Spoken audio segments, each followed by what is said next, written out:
ಸರಳವಾಗಿ ಎರಡು ಗುಂಪುಗಳಂತೆ ಆಗಿಬಿಟ್ಟಿದ್ದಾವೆ. ನಿಮಗೂ ನಮಗೂ ಗೊತ್ತಿದ್ದಾಗ ಆಲ್ರೆಡಿ ಒಂದು ಕಡೆ ಜಾರಕಿಹೊಳಿಯವರ ಗುಂಪು, ಇನ್ನೊಂದು ಕಡೆ ಕತ್ತಿಯವರ ಗುಂಪು ಅಂತೇಳಿ ಇಬ್ಬರು ಹೇಳ್ತಾ ಇಲ್ಲ. ಅವ್ರು ಪ್ಯಾನಲ್ ನಾವು ಮಾಡಿದ್ವಿ ಅಂತ ಸ್ಪಷ್ಟ ಹೇಳ್ತಾ ಇದ್ದಾರೆ. 13 ಸೀಟ್ಗಳ ಬಗ್ಗೆ ಈಗಾಗಲೇ ಘೋಷಣೆ ಮಾಡಿದ್ದಾರೆ. ಈಗಾಗಲೇ 7 ನಾಮಪತ್ರ ಸಲ್ಲಿಸಿಬಿಟ್ಟಿದ್ದಾರೆ. ಇನ್ನು 5 ಇದ್ದಾವೆ, ಅವು 6 ಇದ್ದಾವೆ. ಅವ್ರು ಇವತ್ತು ಸಲ್ಲಿಸ್ತಾರೆ.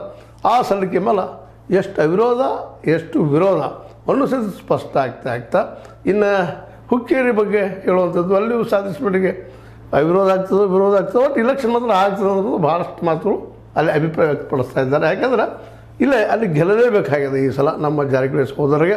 ಯಾಕಂದರೆ ಈಗಾಗಲೇ ಅವ್ರಿಗೆ ಹುಕ್ಕೇರಿ ಎಲ್ಲಿ ದೊಡ್ಡ ಹೊಡೆತ ಬಿದ್ದದ. ಅದಕ್ಕಾಗಿ ಅವರು ಆ ಸೋಲನ್ನು ಮರೀಲಿಕ್ಕೆ ಸಾಧ್ಯ ಇಲ್ಲ. ಅದಕ್ಕಾಗಿ ಅಲ್ಲೊಂದು ಅವ್ರಿಗೆ ಸೋಲದ ರುಚಿ ಉಣಿಸ್ಬೇಕು ಅನ್ನೋಂಥ ಪ್ರಯತ್ನ ಸಾಕಷ್ಟು ಮಾಡ್ತಾ ಇದ್ದಾರೆ.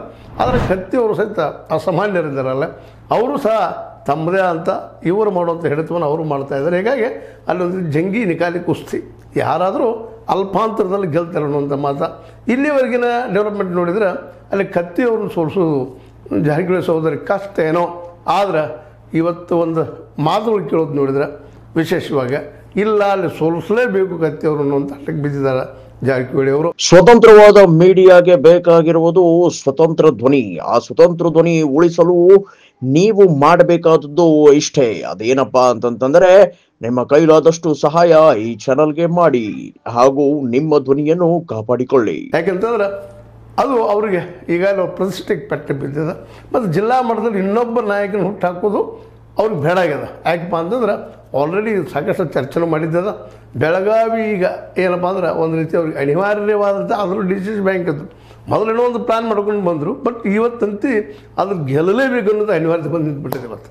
ಯಾಕಂದ್ರೆ ಒಂದು ಕಡೆ DKC ಅವರು ಅಲ್ಲಿ ತಾನು ಮುಖ್ಯಮಂತ್ರಿಯಪ್ಪ ಅಂತ ಸಾಕಷ್ಟು ತೊಂದರೆಯನ್ನು ಕೊಡ್ತಾ ಇದ್ದಾರೆ ಅವ್ರಿಗೆ, ಸಿದ್ದರಾಮಯ್ಯನವ್ರಿಗೆ. ಅದೇ ಕಾಲಕ್ಕೆ ಒಂದು ವೇಳೆ DKC ಅಲ್ಲಿ ಮುಖ್ಯಮಂತ್ರಿ ಆದರೆ ನಿಶ್ಚಿತವಾಗಿಯೂ ಜಾರಕಿಹೊಳಿ ಕುಟುಂಬಕ್ಕೆ ದೊಡ್ಡ ಹೊಡೆದು ಬೀಳ್ತದೆ ಅನ್ನೋದು ಎರಡು ಮಾತೇ ಇಲ್ಲ ಅದರಲ್ಲೇ.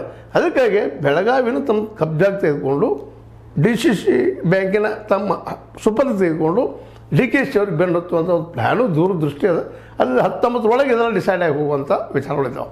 ಸಪೋಸ್ ಏನಾದರೂ ಕತ್ತಿಯವರು ಪ್ರಬಲ ನಾಯಕರಾಗಿ ಹೊರಹೊಮ್ಮಿದ್ರೆ ಇಲ್ಲೂ ಸಹ ಗೆಲ್ಲೋ ಸಾಧ್ಯತೆಗಳಿದ್ದಾವೆ, ಇಲ್ಲಂತಲ್ಲ. ಯಾಕಂದರೆ ಗೆದ್ರೆ ನಿಶ್ಚಿತವಾಗಿಯೂ ಇದು ಡ್ಯಾಮೇಜ್ ಜಾರಕಿಹೊಳಿ ಕುಟುಂಬಕ್ಕೆ ಆಗ್ತದೆ ಅನ್ನೋದು ಅವ್ರಿಗೂ ಅರಿವಲ್ಲ. ಅದಕ್ಕಾಗಿ ಇದನ್ನು ಗೆಲ್ಲಲೇಬೇಕಂತ ಅನಿವಾರ್ಯತೆ ಅವ್ರಿಗೆ ಬಂದು ನಿಂತು ಬಿಟ್ಟದೆ ಇವತ್ತು. ಅದಕ್ಕಾಗಿ ಗೋಕಾಕ್